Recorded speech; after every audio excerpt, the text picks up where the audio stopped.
کریم صلی اللہ علیہ وآلہ وسلم پر تایا کر رہا تھا، جو ایک غیر معمولی بات تھی۔ بحیرہ راہب نے ابو طالب سے کہا، یہ بچہ عام بچہ نہیں ہے، یہ وہی نبی آخر الزماں ہے جن کی بشارت ہمیں تورات اور انجیل میں دی گئی ہے۔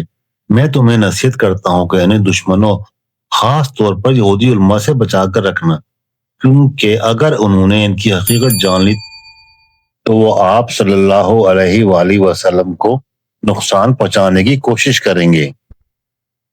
یہ سن کر ابو طالب بہت پریشان ہوئے اور سفر مختصر کر کے حضرت محمد مصطفیٰ صلی اللہ علیہ وآلہ وسلم کو جلد مکہ واپس لے آئے تاکہ کسی بھی ممکنہ خطرے سے بچایا جا سکے۔ ایک تجارتی قافلے کے سفر کے دوران آپ کو قریش قبیلے کی ایک دولت مند خاتون حضرت ختیجہ نے، جو ایک بیوہ خاتون تھیں، انہوں نے آپ کی غیر معمولی ایمانداری، کردار اور اخلاق سے متاثر ہو کر ان کو اپنا کاروبار سنبھالنے کی دعوت دی۔ آپ کے لیے اپنے دل میں ایک عزت اور محبت کا جذبہ پایا۔ انہوں نے اپنی ایک دوست کے ذریعے آپ کو نکاح کا پیغام بھیجا۔ اس وقت آپ کی عمر 25 سال تھی، جبکہ حضرت ختیجہ کی عمر 40 سال تھی۔ اس نکاح کی دعوت نبی کریم صلی اللہ علیہ وآلہ وسلم نے قبول کر لی۔ ان کی شادی محبت، اعتماد اور وقار پر مبنی تھی۔ محمد صلی اللہ علیہ وآلہ وسلم باقاعدگی سے غار ہیرا جایا کرتے تھے، جو مکہ کے قریب پہاڑوں میں واقع تھا۔ آپ تنہائی میں غور و فکر کرتے اور عبادت سے لطف اندوز ہوتے، روحانی بصیرت کی تلاش میں رہتے اور اپنے ارد گرد کی دنیا پر غور کرتے۔ آپ جانتے تھے کہ دولت اور مرتبہ عارضی اور بت پرستی صحیح راستے کی رہنمائی نہیں ہے، کوئی اور ہے جو نظام ہستی کو چلا رہا ہے۔ نبی کریم صلی اللہ علیہ وآلہ وسلم کو کوئی ہستی تھی جو اپنی طرف بلاتی تھی، پکارتی تھی۔ اس کی کشش ایسی تھی کہ نبی کریم صلی اللہ علیہ وآلہ وسلم اس کی طرف کھینچے چلے جا رہے تھے۔ وہ عموماً سوچا کرتے تھے، یہ دنیا بے سبب نہیں بنائی گئی ہے، اتنا بڑا آسمان اپنی مرضی سے سب انسانوں کے سر پہ ایسے ہی نہیں رکا ہوا بغیر ستون کے، یہ پہاڑ اپنی مرضی سے نہیں رکے ہوئے، کوئی تو ہے جو نظام ہستی کو چلا رہا ہے۔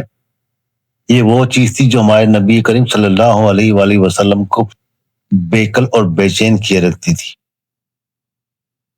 ان گوشن نشینیوں کے باوجود، جو کئی دنوں تک جاری رہتی تھی، خدیجہ رضی اللہ تعالیٰ عنہ کی آپ کے لیے محبت اور عزت کم نہیں ہوتی تھی، بلکہ دن بدن بڑھتی ہی رہی۔ 40 سال کی عمر میں 610 صدی عیسوی میں ایک ایسی ہی گوشن نشینی کے دوران غار ہرا میں محمد صلی اللہ علیہ وآلہ وسلم نے ایک آواز سنی، اور یہی موقع تھا جب آپ کا انتظار ختم ہوا۔ آپ کو اس آواز نے پکارا، انتہائی دلکش، مسحور کن، خوبصورت، دل کو موہ لینے والی آواز نے بہت ہی پیارے انداز میں کہا۔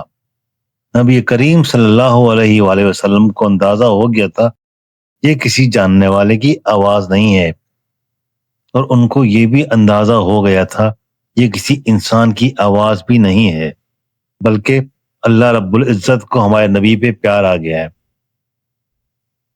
آواز نے نبی کریم صلی اللہ علیہ وآلہ وسلم سے بہت ہی پیار بھرے لہجے میں کہا، پڑھو۔